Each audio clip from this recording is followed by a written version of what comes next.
بسم اللہ الرحمن الرحیم۔ بسم اللہ الرحمن الرحیم۔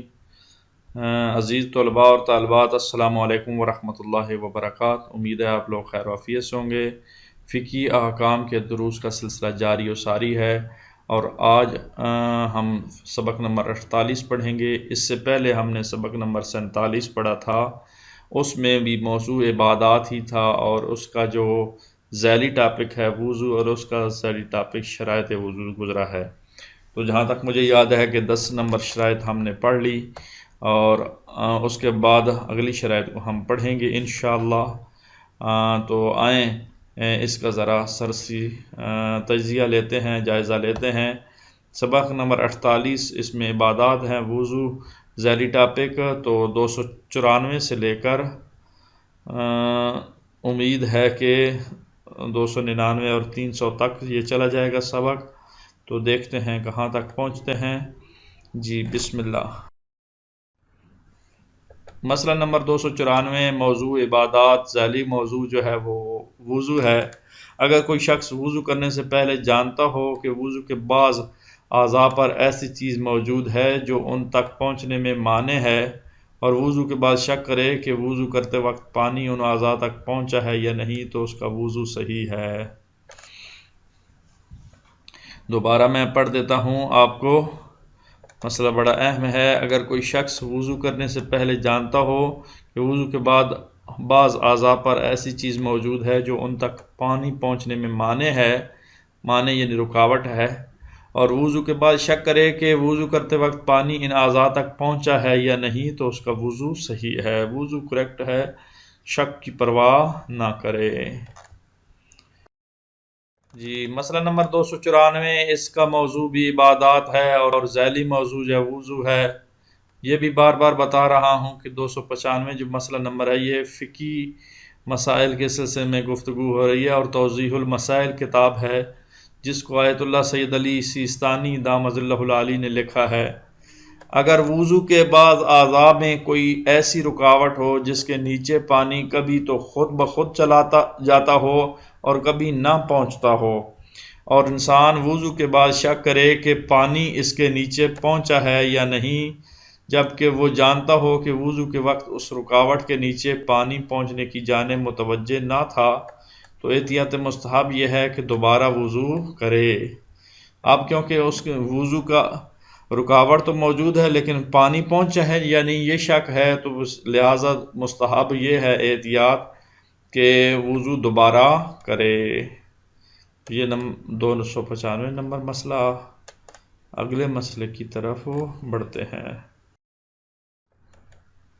مسئلہ نمبر 296 ہے، عبادات موضوع ہے۔ اگر کوئی شخص وضو کرنے کے بعد وضو کے اعضاء پر کوئی ایسی چیز دیکھے جو پانی کے بدن تک پہنچنے میں مانع ہو، اور اسے یہ معلوم نہ ہو کہ وضو کے وقت یہ چیز موجود تھی یا بعد میں پیدا ہوئی ہے، تو اس کا وضو صحیح ہے، کیونکہ اس کو شک ہے کہ وضو کے وقت تھی یا نہیں، بعد میں ہے وہ آ گئی ہے، ہو سکتا ہے، تو پھر وضو اس کا صحیح ہے۔ لیکن اگر وہ جانتا ہو کہ وضو کرتے وقت اس رکاوٹ کی جانب متوجہ نہ تھا، تو احتیاط مستحب یہ ہے کہ دوبارہ وضو کرے۔ لیکن وہ جانتا ہے کہ اس وقت موجود تھی، تو پھر اس رکاوٹ کو ماننا پڑے گا اور وضو دوبارہ کرنا پڑے گا احتیاط مستحب کی بنیاد پر۔ مسئلہ نمبر 297، اس کا موضوع بھی عبادات ہی ہے، ذیلی موضوع ظاہر ہے وہ وضو ہے۔ اگر کسی شخص کو وضو کے بعد شک ہو کہ جو چیز پانی کے پہنچنے میں مانع ہے وضو کے اعضاء پر تھی یا نہیں، تو اس کا وضو صحیح ہے۔ دوبارہ پڑھ لیتے ہیں۔ اگر کسی شخص کو وضو کے بعد شک ہو کہ جو چیز پانی کے پہنچنے میں مانع ہے وضو کے اعضاء پر تھی یا نہیں، تو اس کا وضو صحیح ہے، کیونکہ شک ہوا ہے کہ چیز پانی کے پہنچنے میں مانع ہے، وضو کے اعضاء پر اس وقت تھی یا نہیں تھی، اس میں شک ہے، تو شک کی پرواہ نہ کرے، وضو اس کا درست ہے۔ مسئلہ نمبر 298، یہاں تک ہم نے 297 تک پڑھی تھی شرائط وضو. اب ان کے احکام بھی شرائط کے پڑھے ہیں، لیکن اس مسئلہ 298 سے خود اجمالی وضو کے جو احکام ہیں وہ پڑھنے ہیں. ہر شرط کے بارے میں بھی ہو سکتے ہیں، تمام شرطوں کے بارے میں بھی ہو سکتے ہیں، کسی ایک شرط کے بارے میں بھی ہو سکتے ہیں. تو لہٰذا اس وجہ سے وضو کے احکام کا ٹائٹل ہم نے لگایا ہے. اگر کوئی شخص وضو کے افعال اور شرائط مثلا پانی کے پاک ہونے یا غصبی نہ ہونے کے بارے میں بہت زیادہ شک کرے تو اسے چاہیے کہ اپنے شک کی پرواہ نہ کرے. 2+2 کی طرح یہ مسئلہ ہے کہ جس طرح 2+2 = 4 ہوتے ہیں، تو پھر یہ بھی اسی طرح ہے. اگر کوئی شخص وضو کے افعال اور شرائط مثلا پانی کے پاک ہونے یا غصبی نہ ہونے کے بارے میں بہت زیادہ شک کرے تو اسے چاہیے کہ اپنے شک کی پرواہ نہ کرے. بس شک ہمیشہ یہی اکثر رہا ہے کہ شک کی پرواہ نہیں کرنی چاہیے. میں مسئلوں میں بات کر رہا ہوں، کسی اور کی بات نہیں کر رہا. جی تو اگلے مسئلے کی طرف بڑھتے. جی تو مسئلہ نمبر 299. اگر کسی شخص کو شک ہو کہ اس کا وضو باطل ہوا ہے یا نہیں تو اسے یہ سمجھنا چاہیے کہ اس کا وضو باقی ہے، شک کی پرواہ نہ کرے. لیکن اگر اس نے پیشاب کے بعد کے استبراء کیے بغیر وضو کر لیا ہو اور وضو کے بعد اس کا مخرج پیشاب سے ایسی رطوبت خارج ہو جس کے بارے میں وہ یہ نہ جانتا ہو کہ پیشاب ہے یا کوئی اور چیز، تو اس کا وضو باطل ہے. لہذا وضو سے پہلے استبراء جو مستحب تھا، جس کا ہم نے طریقہ کار بھی بتا دیا، اس کو کرنا چاہیے تاکہ وضو کی کنفرمیشن ہو جائے، اور وضو کے بعد بھی کوئی اگر قطرہ آئے تو پھر اس کو پرواہ نہ ہو. مسئلہ نمبر 300 توضیح المسائل کا مسئلہ ہے اور موضوع عبادات ہے. اگر کسی شخص کو شک ہو کہ اس نے وضو کیا ہے یا نہیں تو ضروری ہے کہ وضو کرے. اگر کسی کو شک ہو کہ اس نے وضو کیا ہے یا نہیں تو ضروری ہے کہ کرے. یہ سادہ سی بات ہے، کسی کو شک ہو گیا ہے کہ وضو کیا ہے تو کرنا چاہیے اس کو. جی اگلے مسئلے کی طرف بڑھتے. مسئلہ نمبر 301. جس شخص کو معلوم ہو کہ اس نے وضو کیا ہے اور اس سے حدث بھی واقع ہو گیا ہے، مثلا اس نے پیشاب کیا ہے. حدث کا معنی نجاست، حدث کا معنی کثافت، حدث کا معنی بہرحال یہاں سادہ معنی یہ ہے کہ اس کا یعنی پیشاب یا پاخانہ جو کہیں. تو مثلا اس نے پیشاب کیا ہے، وضو کیا اور اس نے پیشاب کیا، لیکن اسے یہ معلوم نہ ہو کہ کون سی بات پہلے واقع ہوئی ہے. پیشاب پہلے کیا پھر وضو کیا، یا وضو پہ کر کے تو پیشاب کرنے چلا گیا. اگر یہ اسے معلوم نہیں ہو رہا، ہوتے ہیں، یہ ہنسنے والی بات نہیں ہے، ہوتا ہے انسان، اللہ تعالیٰ معاف کرے ایسی بیماریوں سے کہ انسان کو بعض اوقات ایسی بیماری لگ جاتی ہے جس سے وہ بھول کا بچے اپنے بچوں کے نام لوگوں کو بھول جاتے ہیں، گلی محلہ بھول جاتا ہے، اٹھنا بیٹھنا بھول جاتا ہے، کھانا بھول جاتے ہیں. تو اللہ سے یہ دعا کرنی چاہیے کہ ایسی بیماری سے اللہ محفوظ رکھے. تو بہرحال اسے معلوم نہ ہو کہ کون سی بات پہلے واقع ہوئی ہے. اگر وہ یہ صورت نماز سے پہلے پیش آئے تو اسے چاہیے کہ وضو کرے، اور اگر نماز کے دوران پیش آئے تو نماز توڑ کر وضو کرنا ضروری ہے. اگر نماز کے بعد پیش آئے تو جو نماز وہ پڑھ چکا ہے وہ صحیح ہے، البتہ دوسری نمازوں کے لیے وضو کرنا ضروری ہے. تو یہ بڑا حساس مسئلہ ہے جی، اس کو ذہن نشین کر لیں کہ وضو کے اور واش روم جانے کے یا ٹائم معین کر لے یا پھر یاد دہانی کے لیے کوئی اور نشانی لگا لے. بہرحال یہ چیزیں جو ہے وہ ذہن نشین ہونی چاہیے. جی تو مسئلہ نمبر 302 تو 302 بڑا خطرناک مسئلہ. ہاں یہ توضیح المسائل کا مسئلہ کوئی خطرناک نہیں ہوگا. اس کا موضوع بھی عبادات ہے. اگر کسی کو وضو کے بعد یا وضو کے دوران یقین ہو جائے کہ اس نے بعض جگہ نہیں دھوئی یا ان کا مسح نہیں کیا اور جن اعضاء کو پہلے دھویا ہو یا ان کا مسح کیا ہو ان کی تری زیادہ وقت گزر جانے کی وجہ سے خشک ہو چکی ہو تو اسے چاہیے کہ دوبارہ وضو کرے.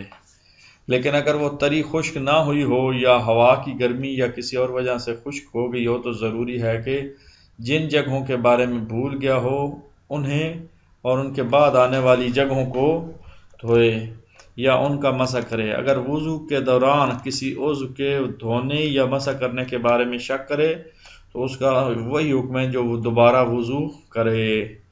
تو یہ بالکل مسئلہ دونوں سمتوں میں ایک ہی ہے لیکن اس کی بعض شکیں جو ہے وہ فرق رکھتی ہیں. مثلا تو ضروری ہے کہ ان جگہوں کے بارے میں بھول گیا ہو انہیں ان کے بعد آنے والی جگہوں کو دھوئے. یہ چیزیں جو ہے وہ تھوڑی فرق رکھتی ہیں. بہرحال مجموعی طور پر ان کا دوبارہ وضو کرنا ضروری ہے. مسئلے کا خلاصہ یہ ہے کہ جب وضو کے بعد یا وضو کے دوران یقین ہو جائے کہ کچھ جگہ نہیں دھوئی تو پھر دوبارہ وضو کرنا چاہیے یا ان جگہوں کو دھونا چاہیے. بہرحال آج کے سبق کا خلاصہ کچھ یوں ہو گیا کہ ہم نے 294 مسئلے میں پڑھا. یہ کیونکہ ہم نے وضو کی شرط نمبر 11 پڑھ رہے ہیں تو اس کے مطابق یہ مسئلے آ رہے ہیں. تو بہرحال اس کا خلاصہ آج کے سبق کا یہ ہے کہ جس جگہ کو دھونا ہو یا جس کا مسح کرنا ہو اس پر میل ہو تو وہ میل پانی کے جلد تک پہنچنے میں رکاوٹ نہ ڈالے تو کوئی حرج نہیں ہے. 94 پڑھا تھا کہ اگر کوئی شخص وضو کرنے سے پہلے جانتا ہو کہ وضو کے بعد اعضاء پر ایسی چیز موجود ہو جو ان تک پانی پہنچنے میں مانع ہے تو وضو کے بعد شک کرے کہ وضو کرتے وقت پانی ان اعضاء تک پہنچا ہے یا نہیں تو اس کا وضو صحیح ہے. 95 نمبر مسئلہ ہم نے پڑھا اگر وضو کے بعض اعضاء میں کوئی ایسی رکاوٹ ہو جس کے نیچے پانی کبھی تو خود بخود چلا جاتا ہو تو کبھی نہ پہنچتا ہو تو اس صورت کو بھی ہم نے پڑھ لیا. 296 اگر کوئی شخص وضو کرنے کے بعد وضو کے اعضاء پر کوئی ایسی چیز دیکھے تو اس کا کیا حکم ہے اس کو بھی ہم نے پڑھ لیا. 297 مسئلہ نمبر اگر کسی شخص کو وضو کے بعد شک ہو کہ جو پانی وضو کے اعضاء تک پہنچنے میں مانع ہے یا نہیں تو اس کو بھی ہم نے پڑھ لیا. اور اسی طرح ہم نے شرائط مکمل کرنے کے بعد وضو کے اجمالی احکام کو ہم نے پڑھا کہ اگر کوئی شخص وضو کے افعال اور شرائط مثلا پانی کے پاک ہونے یا قصبی نہ ہونے کے بارے میں بہت زیادہ شک کرے تو اس کا کیا حکم ہے.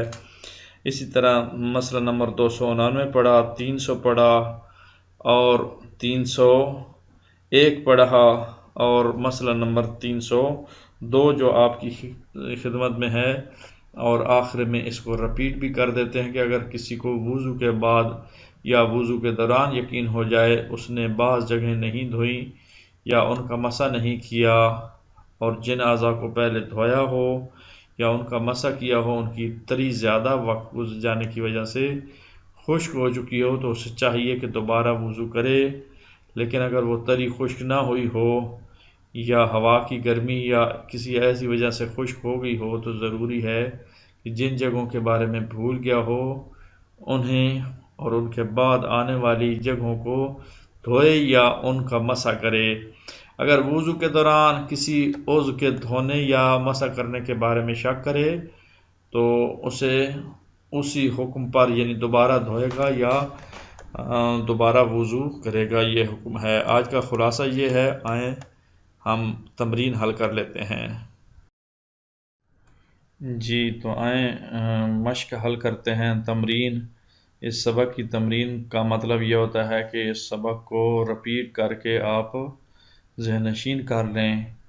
پانی کے پاک ہونے یا غصبی نہ ہونے کے بارے میں بہت زیادہ شک کرے تو اسے چاہیے کہ اپنے شک کی ڈیش ڈیش میں خالی جگہ آپ نے پر کرنی ہے. کیا لکھنا ہے یہ آپ کو پتہ ہونا چاہیے.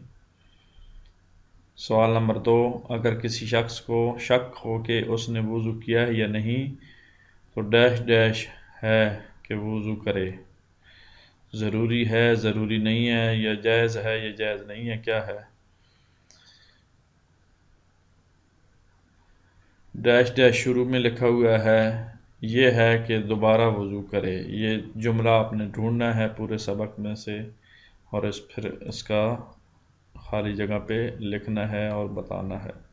آج کے لیے اتنا ہی کافی۔ اللہ تعالیٰ آپ کا حامی و ناصر ہو۔